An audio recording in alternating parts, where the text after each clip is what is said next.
get out, leave the United States, and do it by 2027 or 2030 at the absolute latest. Yeah. That is the directive. And it's not coming from some conspiracy theorist in a tinfoil hat. It's from Andrew Bustamante, a former covert CIA intelligence officer who literally held the launch keys for nuclear missiles. For nuclear missiles. And it forces us to ask this, this really uncomfortable question. Is this the ultimate insider tip from a man who knows the ship is sinking? Or is this a deep state operative running a psychological operation to destabilize the very people listening to this right now?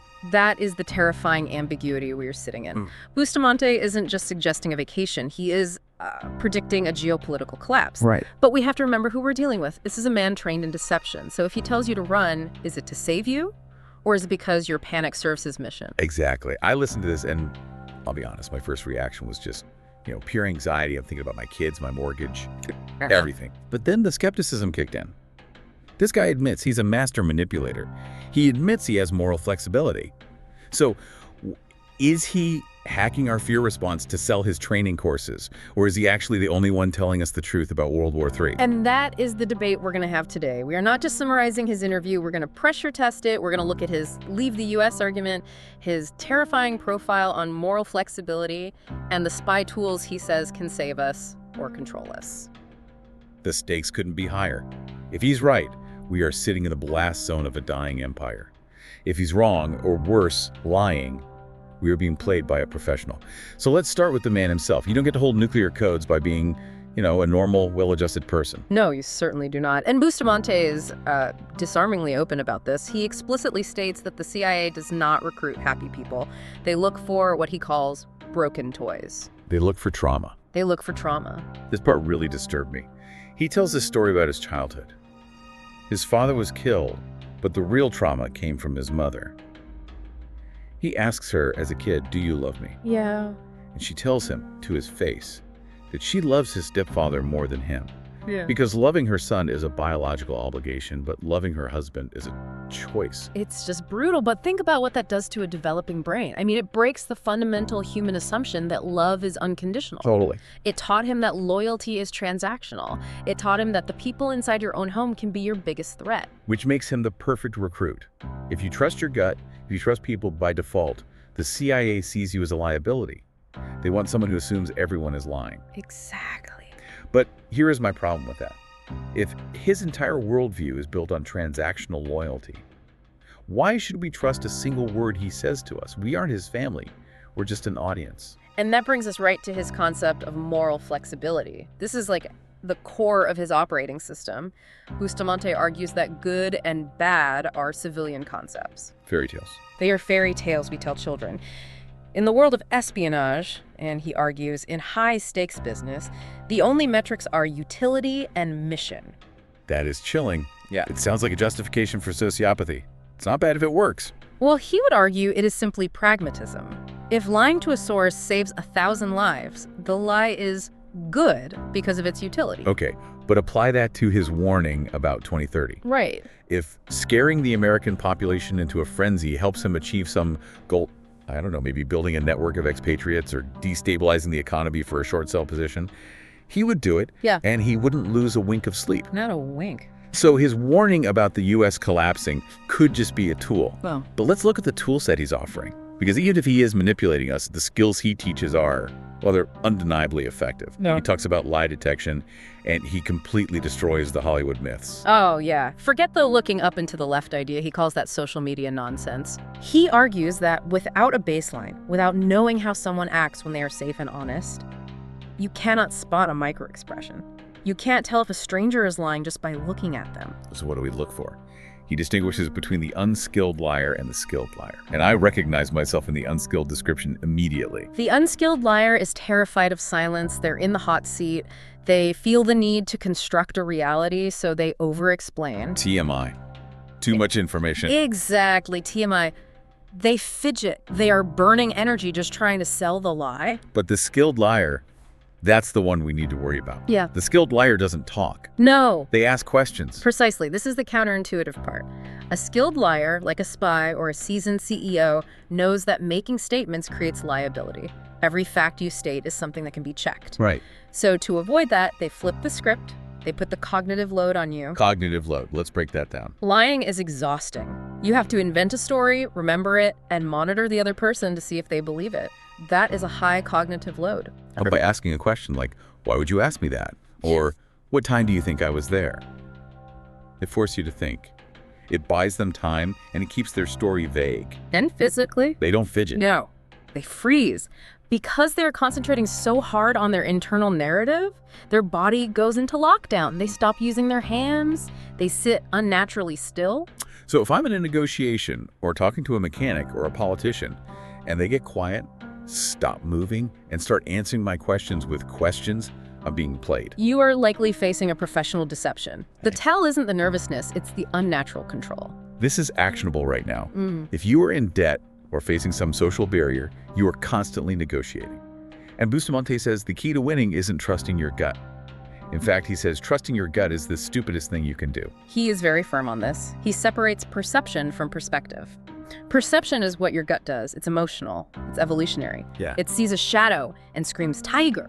It sees a stock market dip and screams poverty. It is usually wrong in the modern world. And perspective. Perspective is data. It's objective. It is waiting for the lights to come on to see that the tiger is just a pile of laundry. The CIA trains officers to override that gut fear response and wait for the data. Okay, but how do we apply this? Let's say I'm terrified of losing my job. My gut is in panic mode. So the spy technique is to inoculate against the fear so you can gather data. You don't ignore the fear, you acknowledge it as a data point, I'm afraid, but not a conclusion. Right. Then you assess, is the company actually failing? What are the numbers? That is moving from perception to perspective. Speaking of business, let's get into the SADRAT system. S-A-D-R-A-T. It sounds gross, but he claims this is the blueprint for every intelligence operation and every business deal. Spot, assess, develop, recruit, handle, terminate. It is the life cycle of an asset. I want to focus on the assess part because this is where he says most people fail.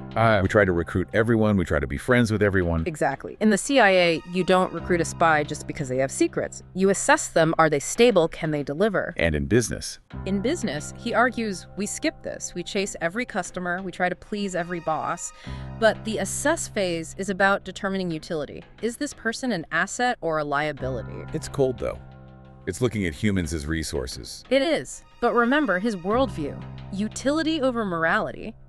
He argues that if you don't assess people, you end up with high-maintenance, low-reward relationships that just drain you. And once you assess them, you have to know what motivates them. He uses the acronym ICE. Reward, ideology, coercion, ego. This is the menu of manipulation. And most people get it wrong. Most people think reward, money, or coercion, threats are the best ways to move people. Bustamante says no. Coercion breeds resentment. Reward is fleeting. It's ideology and ego that run the world. Ideology is the strongest. People will die for a belief system. They will work 80 hours a week for a mission. If you can frame your request within someone's ideology, we are saving the world or we are changing the industry, they become loyal. And ego. Ego is a close second. If you make someone feel special, chosen, or smarter than everyone else, you own them. Okay, this brings us back to the biggest ideological debate of this deep dive. The Leave the U.S. directive. Bustamante is selling an ideology here, the ideology of the pragmatic survivor. And this is where the debate really heats up. He claims the U.S. is currently in a state of adolescence. It's having an identity crisis. Meanwhile, China is approaching parity. Parity, that's the key word. Yes. Historically, when a rising power, China, matches the existing superpower, the U.S., in economic and military strength, conflict is almost inevitable. He outlines two scenarios. Okay. Scenario A is they reach parity and fight for the top spot. That's war. And scenario B? Scenario B is worse in some ways. They waffle. The U.S. leads for a few years, then China, then the U.S. It creates global instability. No one knows who is in charge. Markets crash. Supply chains break. And he says World War III isn't coming. It's here. It's just not nuclear yet. It's proxy wars. Ukraine, Israel, Taiwan. He calls the U.S. the blast zone, not necessarily for nuclear weapons, but for the fallout of this conflict. Cyber attacks on the power grid. Deeply polarized civil unrest. He argues that being in the U.S. during this adolescent phase is a strategic error. But I have to push back.